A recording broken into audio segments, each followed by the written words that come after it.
आज मैं आपसे एक ईमानदार सवाल पूछता हूँ।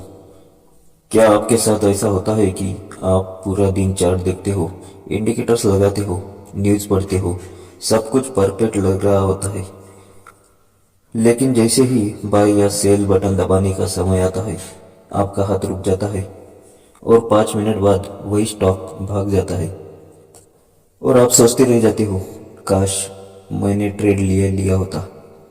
दोस्तों, इस बीमारी का नाम है डिसीजन पैरालिसिस, यानी फैसला करने की शक्ति का लकवा।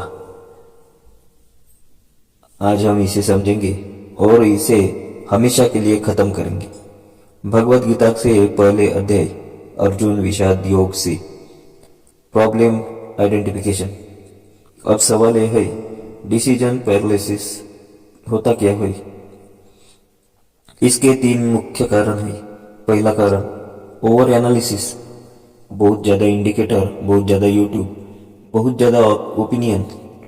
दिमाग बोलता है एक बार और कंफर्म कर लो। दूसरा कारण, लॉस का डर। पिछले नुकसान याद आते हैं, पिछले बार भी तो यही काटा था, फिर से लॉस हो गया तो। तीसरा कारण, पास्ट मिस्टेक्स। पुरानी गलतियां आपके वर्तमान निर्णय को जकड़ लेती है। आप जानते हो सेटअप सही है, लेकिन मन मानने को तैयार नहीं। यही है ट्रेडर की दुविधा। गीता कनेक्शन, अर्जुन का विषाद। अब गीता की बात करते हैं। महाभारत के युद्ध में अर्जुन के सामने पूरा युद्ध क्षेत्र है।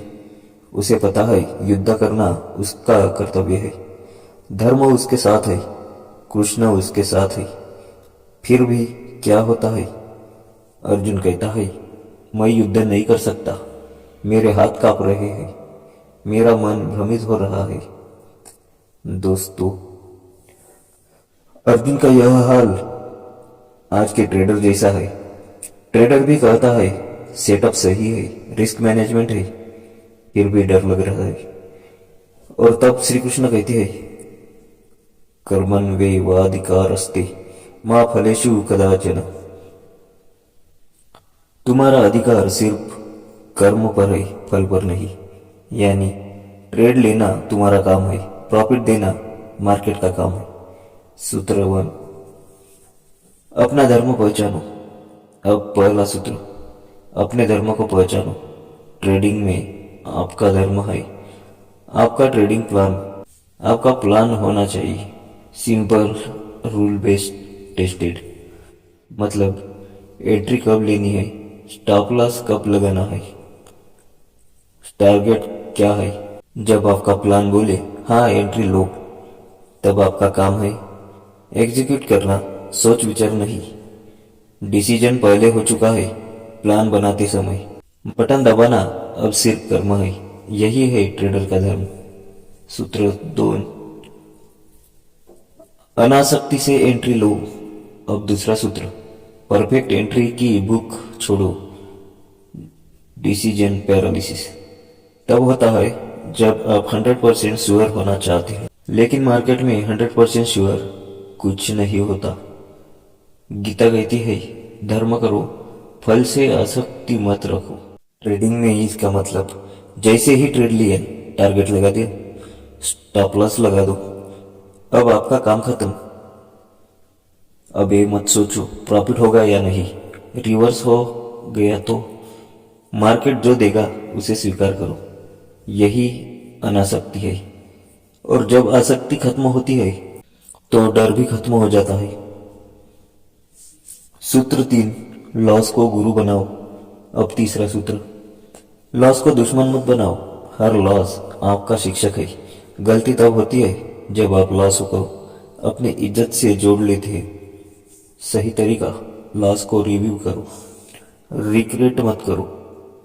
अपने आप से पूछो, क्या प्लान फॉलो किया, क्या स्टॉप लॉस रखा, क्या नियम तोड़ा। अगर नियम नहीं तोड़ा तो लॉस भी सही है। और याद रखो, स्टॉप लॉस इतना बड़ा मत रखो कि रात की नींद उड़ जाए। छोटा और लॉजिकल एसिल आपको अगला ट्रेड लेने की हिम्मत देता है। लॉस आपको तोड़ने नहीं, तराशने आया है। तो दोस्तों, डिसीजन पैरालिसिस से निकलने के 3 सूत्र याद रखो। पहला, प्लान को अपना धर्म बनाओ। दूसरा, एंट्री के बाद अनासक्त हो जाओ। तीसरा, लॉस को गुरु मानो। याद रखो, एक सफल ट्रेडर वह नहीं है जो हर ट्रेड जीतता है। एक सफल ट्रेडर वह है जो हर ट्रेड अनुशासन से करता है। अर्जुन ने धनुष उठाया तभी युद्ध शुरू हुआ।